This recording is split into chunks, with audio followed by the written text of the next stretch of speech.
So welcome to the attraction module. What are we going to look at in this section? Well, I think the first thing to consider is why do we want to attract people in the first place? So we'll look at the elements of attraction. Who do we want? I think that's my starting point really, is the sorts of people we want to go after. We're not just passively sitting back and letting anyone apply. We need to go out there and find high potential candidates.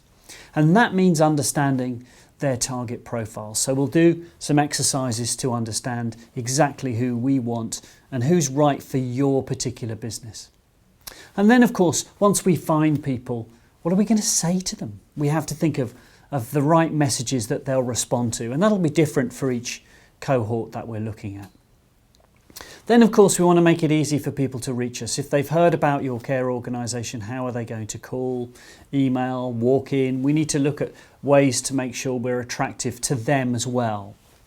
And then of course it's always a challenge, is do we sell care? Often we don't sell the job, we don't sell our organisation, why we're different, and we don't sell the benefits of care work. And of course personal care, which is an element of many care roles, can put people off. So do we say that early or later? And then we're going to look at building our brand.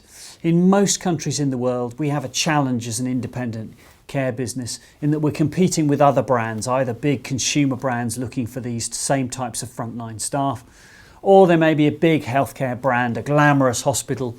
In the UK, of course, the classic is the NHS that we would be competing with, a very loved brand, and often we don't have one at all as a local care provider. So we need to build one, and we need to be able to articulate why, what it stands for. And this is all relatively simple to do, as you'll see as we go through this module. Then of course it's important that we understand our recruitment territory. And typically this is a 6 or 7 mile radius around our care setting. Or if you're in home care, it's maybe a slightly larger territory.